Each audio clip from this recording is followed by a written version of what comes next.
So, interesting segment coming up. First Lady Melania Trump is keeping her usual low profile, though she has issued a statement about the families being separated, saying she hates to see it and hopes Congress can find a solution. But her former immigration attorney, his name is Michael Wiles, he is speaking out about the president's policy tonight. He is the author of the upcoming book, Safe Haven in America, Battles to Open the Golden Door.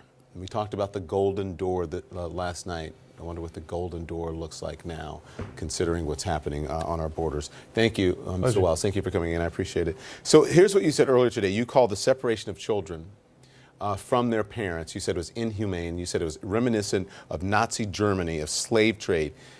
Very powerful words. Why do you feel that way?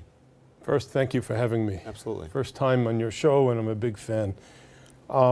I'm also a big fan of my client, Mrs. Trump, and her family, and I represented the president for transparency on all of his immigration affairs for about 15 years. But I am a Jew, an observant Jew, and I'm a very proud American. And in my basement, there are photos of my mother, my grandparents, my great-grandparents, rest all their souls, with the letter J on their passport. And if you eviscerated the J, there was the name Israel by every male and Sarah by every female that was inscribed on their passport. The notion of separating people is what disturbed me. Now, don't get me wrong, Don. I'm formerly a federal prosecutor. I'm a law professor. I don't believe for a moment that any of the law enforcement ICE agents are in any way Nazis. They're not just following orders and so forth. But I do believe that the execution of our immigration laws and the broken system we have is ill-conceived, from the Muslim ban to this. And it doesn't make a difference to me who my clients are. The day I can speak up, and I'll be respectful of the attorney-client privilege and the relationships that I have on all the interviews that I do, I still need to speak up. I'm a former mayor, and I'm a very proud American, and this is not within the spirit of what our founding documents and founding fathers and mothers would envision. So you mentioned that the First Lady Melania Trump is a client. Yes. Right? You represented her on immigration issues, right? And with her parents as well? Yes. Okay. So she spoke out and said that she thought she hates, and I just want to get the quote right, hates to see children separated from their families. Would you like to see her take some action to change this policy?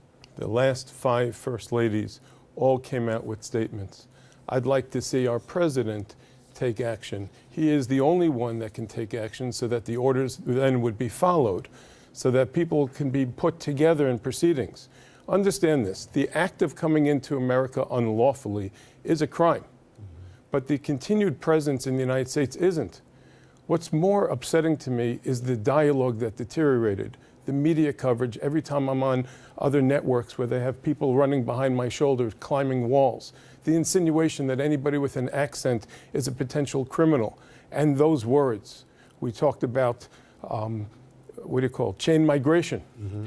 It's family reunification. Okay, I'm glad you used it, because they use that chain migration as a negative tone. It's a derogatory term. And one of the hallmarks of immigration law, I'm a second-generation immigration lawyer. My dad represented John Lennon in a hallmark case where prosecutorial discretion was discovered against the Nixon administration that tried to selectively prosecute the Beatle.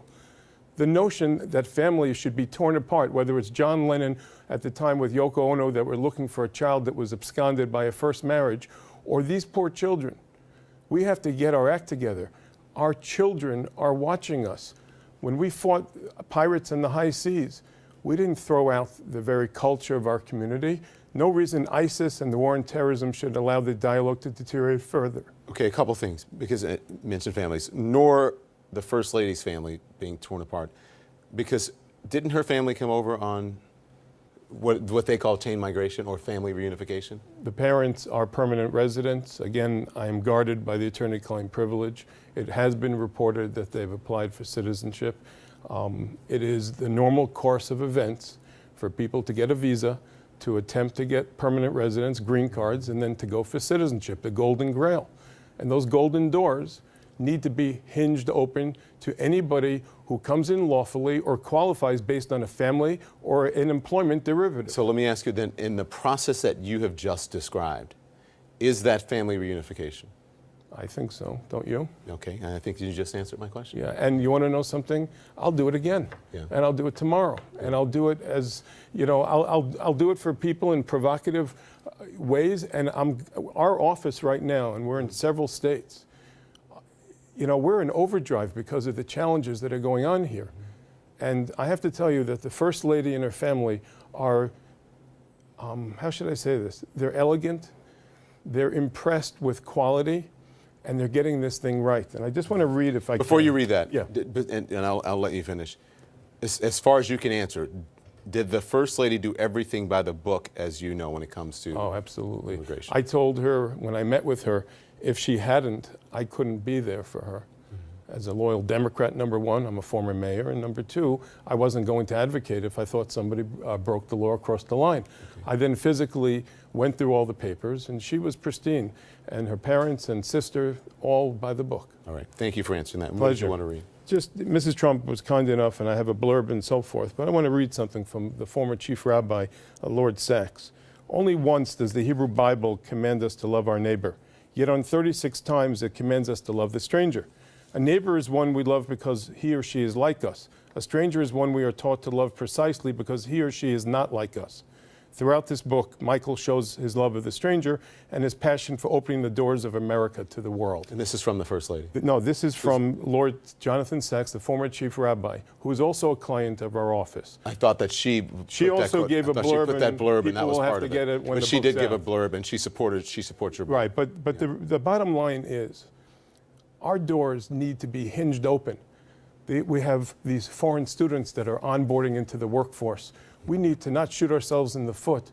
We need to embrace people in harm's way so that they can do every job, from television studios to pulling blueberries in Georgia. We need all hands on deck, and now's the time to invest and not be intimidated. So we'll vet them more thoroughly. Yeah. But that's what our golden doors are about. I'm in a major time crunch here. If you can just answer, there is a way to have a zero tolerance immigration policy and not rip children away from their parents? Absolutely. You can keep them all in the same proceeding. Just because the parents are now going into a criminal federal court doesn't mean that we lose our hospitality.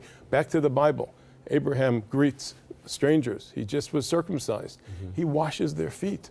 We have to walk with zeal to welcome the stranger. Mm-hmm. It's not just a mandate. It's really part of our DNA as Americans. So this whole idea that they say is a binary choice, it's one or the other, it's either open borders. It's election. It's election stuff. It's election. Let's look at the big picture. Yeah. Thank you. Pleasure.